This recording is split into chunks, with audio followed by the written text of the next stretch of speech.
Astrocartography, very quickly and briefly, pronounced astro meaning stars, which does come from astrology. Carto is a word we use for maps, and graphy is to make a map out of it all, for the decoration. This is an astrocartography map. It does come in a folder, so it's that large. You can download these on the internet. You can get a computer program, but when they print them out, they'll only be that size, whereas these maps are that size. And so it allows for much more nuance and much more detail, and that's why I prefer using those. Plus, it gives you a hard copy afterwards rather than trying to do it on the computer with measuring degrees. And the idea is that, as many of you might have noticed, is that there is the top of the midheaven, which we call the top of the charts, high noon. There should be a horizontal line going right across it, which would represent the horizon.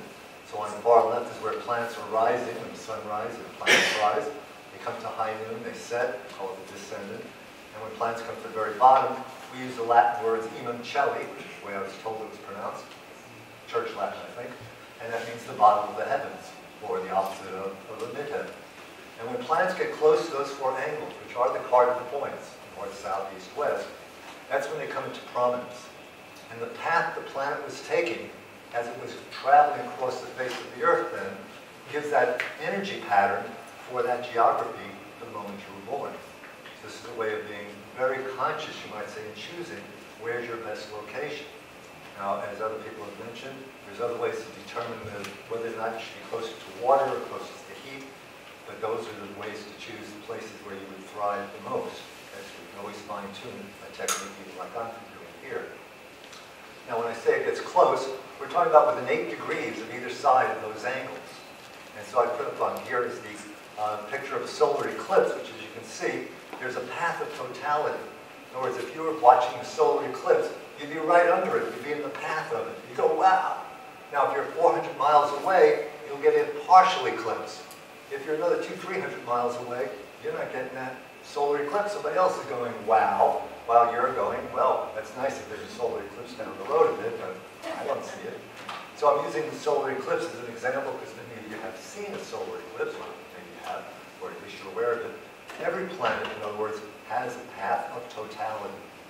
And if that path was, like for instance, when you were born, if the sun was rising, then you'd have that solar influence. And I'll go through the list of the planets later so you can all see if you can identify the energy that you're living on, wherever you're currently living, presuming you're living in the UK, or wherever you might have traveled from France, or I'm from California, obviously. And so that's why I put in this marker there showing the path that this particular solar eclipse took across the United States that year. Everyone in that path would have seen it. There's 4 steps to evaluating the map, and the way we do it, as you can see on the board, is that first I'll black out those areas that are clearly the worst places to live. Now I'm talking about planets, but I'm referring, of course, to the sun and moon as planets for our purposes. So there's 10 planets. There's the 4 angles, there's 4 variations, and the original map we looked at had 40 lines going across it. Vertical lines for the high noon and for the midnight, and the curving lines where it's rising and setting. So we have those variations. Some places they cross over or come very close together. So some locations might have more than one influence, where it might be very good and maybe not so good at the same time. As one person described it once, feels like I live in a gilded cage. In other words, it's so much good here, but I feel trapped. And then somebody sitting next to that person said, actually, I feel like I'm in a cage that's just cruddy, you know? And somebody else said, well, I'm glad I'm living where it's gilded. So we can choose where we're living if we have that option, and therefore take the place that's going to nurture us the most. I'll give examples as I go along. Okay. So my first step then is to first evaluate where's the worst places. My next thing is to look at, as you can see in the bottom right there, a list of where planets are crossing each other, because that's going to set up an interesting pattern at that latitude all around the circumference of the Earth. And I make a little chart on the far right, as you can see, that shows between which latitudes there's no negative crossings. I write the word okay, not to mean good, but it's okay because there's nothing negative there. And in some cases, as you can see halfway down, I wrote the word good because there's actually a combination that's going to boost the energy up. So a good crossing of two lines isn't going to make a worse place better, or maybe it'll make it a little bit better, but it'll make a good place even better. Whereas an X, or a place that's not so good, I mean a combination that's not so good, well, it'll make a worse place worser, and it'll make a good place a little bit less than the best. So there's some nuance here, and that's why I like these large maps, because we can kind of really scale it down. And we have to make the scale of conversion. If we're talking about 8 degrees to either side of one of the angles, then what does 8 degrees look like when we look at a map? And so we can see that it's about 700, 800 miles. That's why I said if you're right under the eclipse, you see it, you're 400 or 500 miles away, you're getting partial, but you're still getting it, you're still in that influence. But if you're 700, 800 miles away, you're too far away. How do we know how far away is finally far enough? We're not measuring something solid, we're measuring vibration. Each planet represents an energy pattern. Your birth chart, 4-pillar chart, any of those kind of charts, basically are energy blueprints. They're kind of the blueprint of the moment you were born. If you're going to fix a TV set, or if you're going to build a computer, you have to have a blueprint. So that's what an energy chart of you is. It's how tall you're going to be, how small you're going to be, it's how small you're going to be, or why you have two twins born 6-7 minutes apart, even though they have such similarities, they still go off into different directions. If you ever studied chaos theory, you can make sense of that, because all you need is one little difference, and things go in a different path. So now I took those latitudes that were okay, I added to my map, and now I have these red areas, these red bars, right, which are showing those, like the UK expression, mind the gap.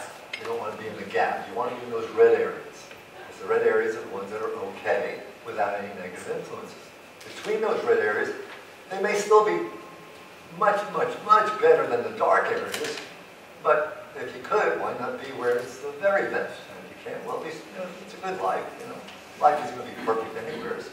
And I certainly don't want to mislead anyone to think that just because you move to the red areas, that suddenly life is going to be perfect. In fact, just like you're not going to be taller or shorter, if you have emotional issues, you still got to work them out. But in the areas that are the easiest areas to live in are also the areas where you'll probably resolve your emotional issues much quicker. You may still get a divorce, but at least it'll end harmoniously instead of in bitterness and litigation. So it's the quality of life that we're looking at. Health issues likewise. When we look at the birth chart, the 4-pillar chart, we see what your preconditions might be, your tendencies. Is it towards bone problems? Is it towards lung problems? Is it towards whatever uniqueness that you might have in terms of your life path? But in a difficult area, it's probably going to be continually plaguing you and dragging you down, kind of like in that myth of Sisyphus, rolling the boulder up the hill, and you eat the good healthy food, and you do your yoga, and you go to the chiropractor or the cranial sacral guy, and you almost feel like you got it together, and then it rolls back down. Whereas in the areas I'm shading red, you feel like you're already at the top of the hill, maybe you slip down sometimes, and you go to a homeopathic, and you get a remedy, and 3 days later you feel better. Instead of arthritis is getting worse and worse and worse. In fact, about 25 years ago, I developed arthritis, because that's one of my inclinations, is problems with bones and joints. I grew up with a lot of problems until I was 22, growing up on an area that would have been shaded gray. But when I left, that's when all my health issues started to find cures or find remedies. So 22 years ago, actually it was 1983, I started developing arthritis. I saw the homeopathic doctor. He gave me a remedy. 3 days later, I had no more arthritis. I'm going to be 69 in a couple of weeks. I still have no arthritis. Problems that you already have, in other words, aren't going to magically go away. You still have to take action and eat healthy and do your yoga and do whatever is conscious in terms of keeping it together. I put a little dot there because the chart on the board is where this person was born. As you can see, I put a red area. Actually, I think it got shifted when we did it. Oh, that's Great Britain. I see, that's the UK, that's the British Islands. That's where the person's now living. And there is where I transferred the data, the final results, onto a map of the UK, and the little X is for London. Right? And so you can see this person has moved from the area, let's see if I can indicate this here, from this area here, which is right on the edge of the shaded area. Right? This is where he was born. And it wasn't so bad there for him, because it was right on the edge. It was far enough away from whatever was negative, which we'll get to next. But he moved to an area that is one of his hot spots.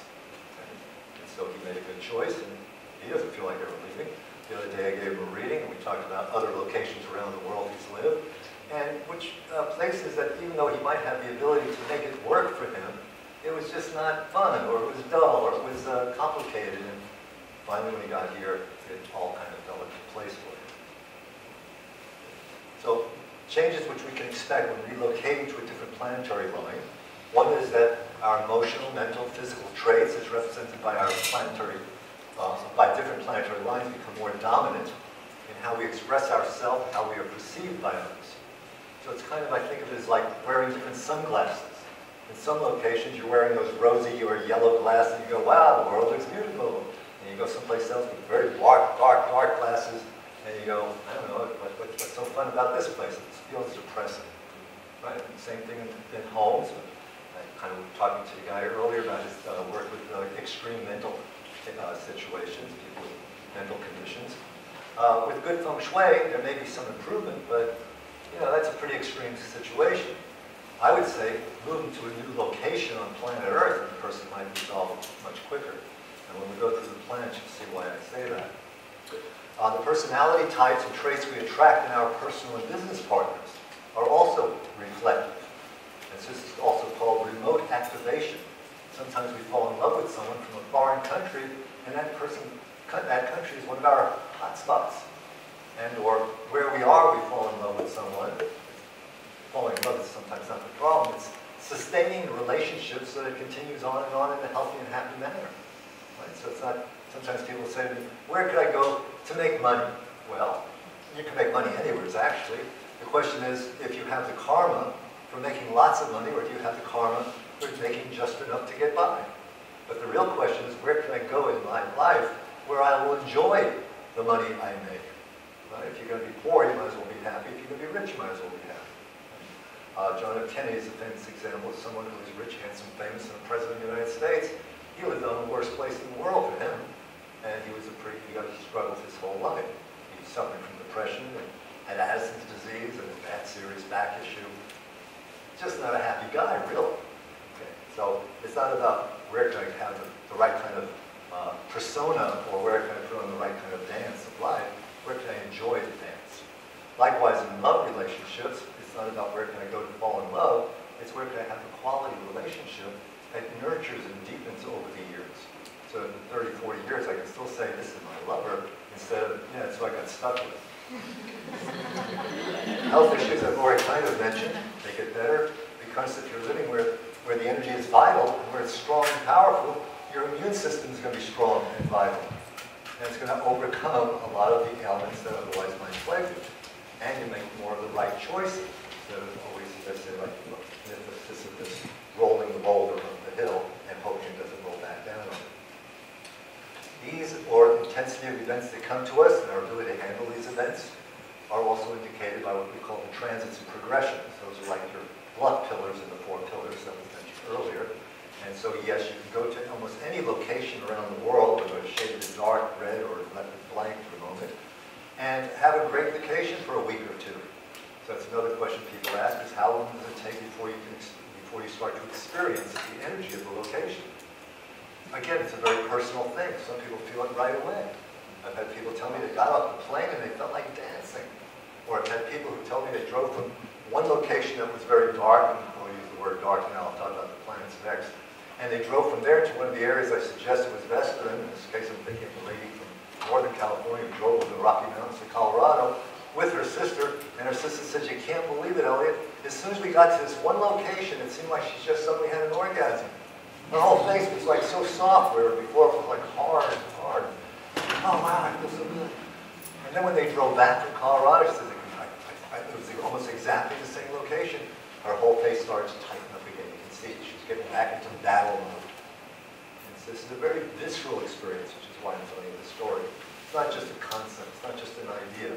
How long can I wait until it works? And I like this about Feng Shui too. My experience with Feng Shui over the last 20 years is that if the energy is shifting and you did your right stuff with the flying stars, or you moved your bed, or whatever it was that was necessary, Within 2 weeks, within a week, usually you start to feel a shift and a change, and you go, wow, that's working. You're not waiting months and months and months for maybe this person that did Feng Shui for me 3 years ago, it's finally going to pay off. It should be working right away. And so it's very important to know that with the astrological as well. Either you feel it or you don't. However, some locations can be a little bit tricky at first because you just got there a week, maybe 2 weeks. When I go back to where I was born, I noticed this before I knew anything about this. It took exactly 10 days on my first 3 or 4 trips back to visit my parents. And I didn't have any responsibility. I was just there on a pleasure trip visiting my wonderful family. I love my family.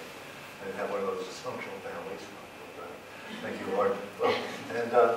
And within 10 days, I could start to feel my neck and shoulders tightening up. And you can see I'm not exactly one of those big guys. I mean, I left New York City, which is where I'm from originally, kind of like a C-shaped person. Lead with my head, I can always handle the problems with my mind, but protect my heart. So you can really see body language. But California, to some extent, stronger, and a little body work, but I go back to New York and start to go back into this mode. And after a while, instead of taking a 2-week vacation to visit my parents, I'd only take 10 days. So you can start to gauge yourself.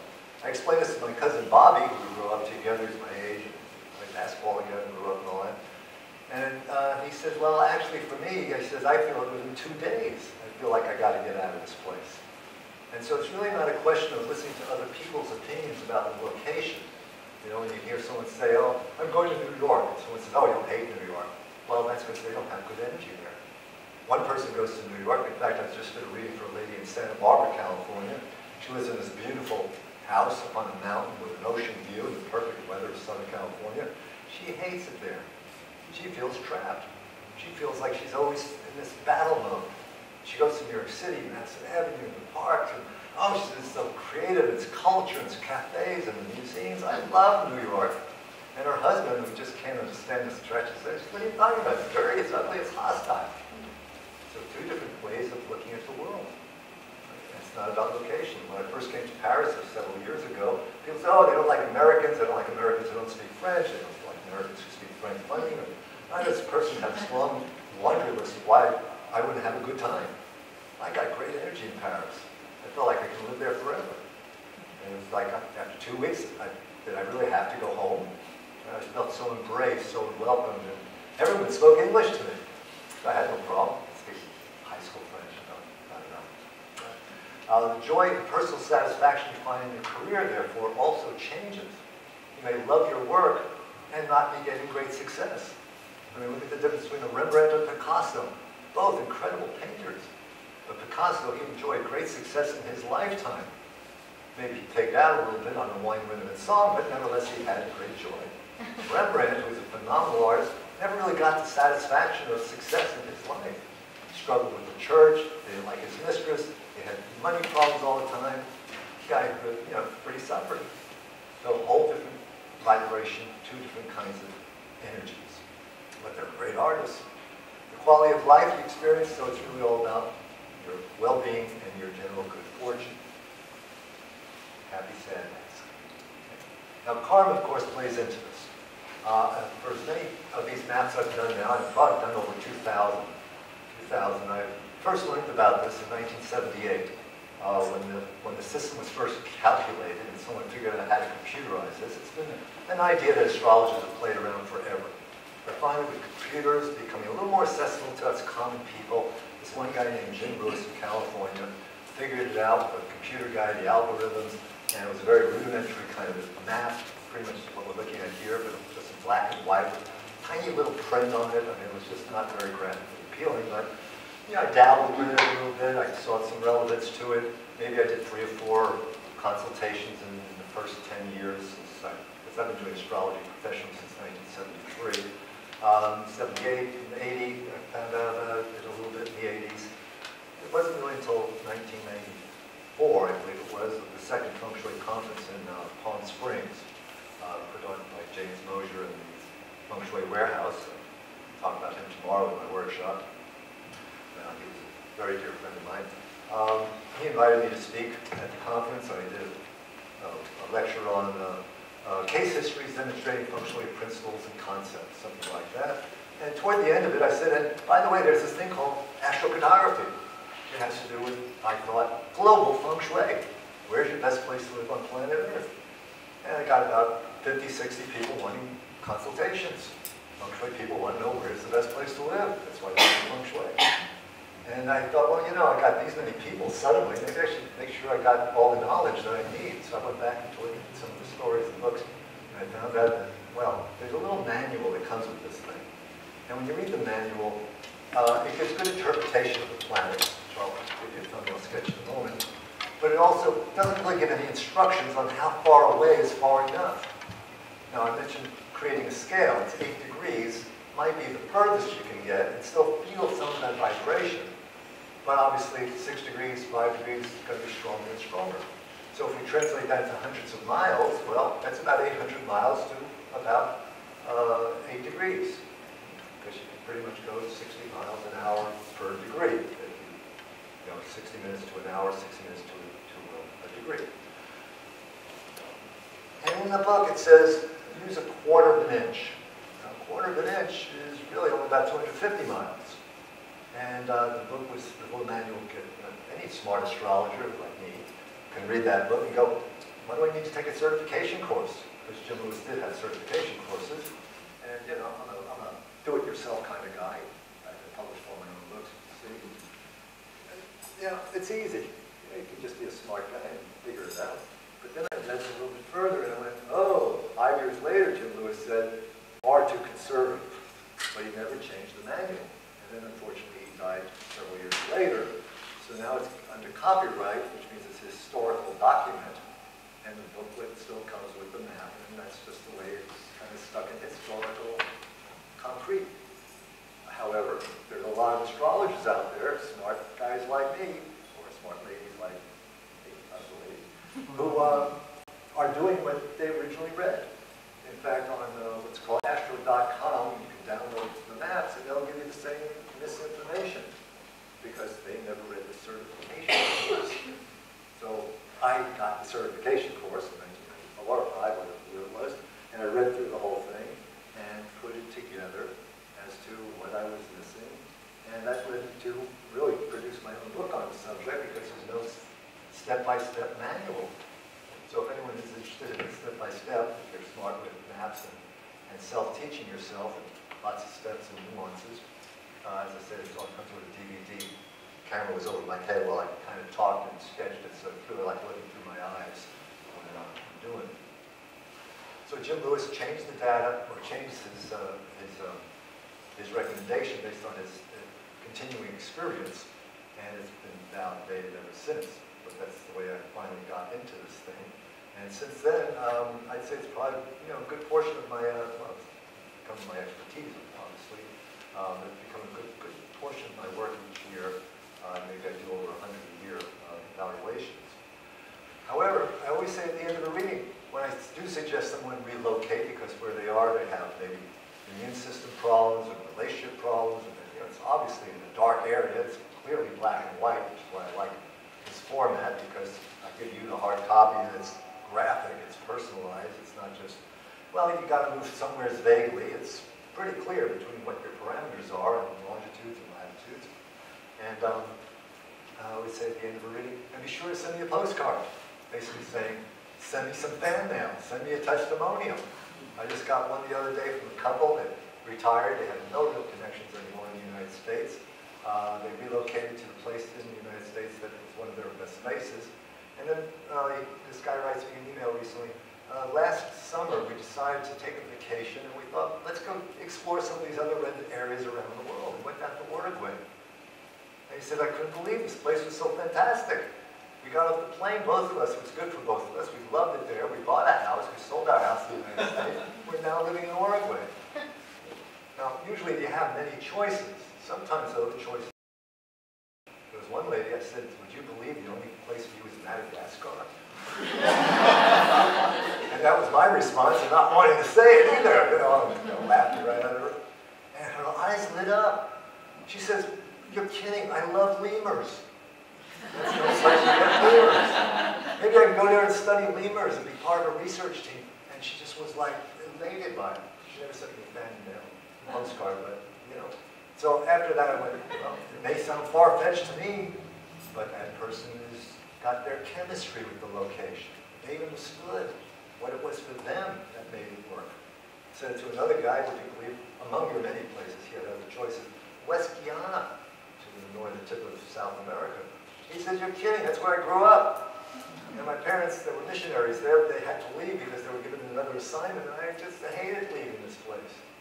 I don't think he'd ever go back, but you don't know until you kind of throw it out there. So that's why I like karma. Like all facets of life, you got to do what you got to do. If your karma is, however, that you're ready for a change, that's usually when I feel people come to me for, where's a better place for me to live? Where can I survive? Now, after I lived in California for several years, and I thought I was doing really great there, it's really one of my best places. I got there in 1968, the Bay Area, which was a great place to be for rock and roll and sex and drugs and everything else. Eventually, though, it was still a little bit too cold for me. I'm a pretty yin guy, you can see that. I have yin water in my chart, so yeah, hot weather is much better for me. I started in New York, went to San Francisco, Bay Area, danced there. I'd go south every winter, Arizona once, Mexico once, and I'd keep coming back to the Bay Area because it's so beautiful in the spring. You fall in love with the greenery and the warm weather and so forth. But then by October, November, I'm out of there. Finally, I settled in Los Angeles. And in Los Angeles, I also did very well. And eventually had a place up in Malibu. I shared a place with a couple other people, 16 acres. There was horses on the property, a swimming pool, and sweat lodges every Sunday for all my clients. I just became an astrologer, so I hung up my shingle. So I was an Malibu astrologer. And these people were coming over visiting from Hawaii. And I thought, hey, I got some time here. I'll go on vacation for a couple of weeks. I got a round-trip ticket, went to Maui. And I got to Maui, and doors opened up. Again, I don't know anything about this map stuff yet, until afterwards. It's one of my other great places to be. And so I called back my friend in Malibu, and I said, look, you can keep all my stuff, whatever you want to do with it, but just send me the box with the pillows and the towels and the sheets. I'm staying. And so I stayed there 9 years. Now again, people forever are saying, isn't it very expensive to live there? Well, not if you have the best. You just make more money. So it's not about, I don't have enough money, what am I going to do? It's about, you want to have fun? Go to your best place. I like the little suggestion at the end, travel suggestions and dancing lessons from God. Cat cradle. Planetary influences. I'll try to go through this quick because I think I've got 4 minutes here. Okay, the sun shines. It imparts boldness. So that's why the sun is always strong. It's self-confidence, leadership, gives you a strong heart. You can be the hostess with the mostest. The moon waxes and wanes. Each planet tells a story. That's why I like astrology and Feng Shui, because they tell stories. And so it waxes and it wanes. So people who live on the moon have emotional fluctuations. Some people are very emotional to start with. They're not going to do well on the moon because they're going to be taking care of everyone. Another metaphor is the mother moon, right? The Madonna moon. So you're going to say, oh, I feel like I don't have a life of my own to take care of everybody. Then you're probably going to be on the moon. But if you have a good sense of boundaries, you're able to set your limits, you can do wonderful on the moon. In fact, I lived on my moon in Hawaii. It's one of the 2 choices there. And the part of Maui I lived on was the womb of the island, right? The womb of the mother. Yummy, yummy. Mercury, I picked this statue of Mercury to show that vastness, the cleverness, the quickness, the winged spirit, the messenger of the gods. And that's what it's like living on Mercury. Great place to live, especially if you're clever. Now, if you're a motor mouth, living on Mercury, you're probably going to chatter away. But if you're a clever person, entrepreneurial, or if you're a photographer or a writer, or just wanting to have fun playing, what's called shuffleboard with your sneakers when you're 90 years old, you're going to have that youthful quality. Venus, we call it the goddess of love, art, and beauty. Again, I don't want to deceive you thinking you go to Venus to fall in love, because you'll fall in love anywhere, but on Venus you'll fall in love, and it'll probably last forever, and if it doesn't, well, at least you'll into friends. That's happened with one of my ex-wives. Art won't make you an artist, but if you're a plumber, you'll say, my art is plumbing. In other words, whatever you do will be artfully done. Okay? So you'll have great good fortune. Venus is what I have in California, and yes, my wife is gorgeous. Mars, the red planet, I'm a little skeptical about encouraging people to go to Mars because Mars is so forceful. For women, it tends to be more masculinizing, so it's hard for them to find a mate. And again, I'm not talking about gender specific. The because if you're gay or you're straight, Mars makes the person more masculine or more macho than whoever your partner tends to be. Mars can also be very reckless, impulsive, headaches. Someone who does suffer from headaches, it's probably because you're living on Mars or have it conflicted in your heart. Then you don't want to live on Mars for sure. So Mars tends to exhaust the adrenals, and that's really the health issue that tends to happen. Because Mars is always running, always working, always doing. Easy when you're 20 and 30, when you're 50, 60, and you're still doing it. It's called exhausted adrenals. You know, when people have started looking a little exhausted myself, being on the plane and running, when people have those real sunken cheeks, that's exhausted adrenals. Trying to get air. Jupiter, big bright planet. It represents abundance, good fortune. Obviously one of the other best places to live. That's where I lived in Hawaii. I had curvature of the spine when I left New York. And Jupiter, the chiropractor guy, he straightened it out. It took him 2 years, and he got my spine straight. So Jupiter gives you the strength. If you're already a strong person, Jupiter, you're going to be really strong.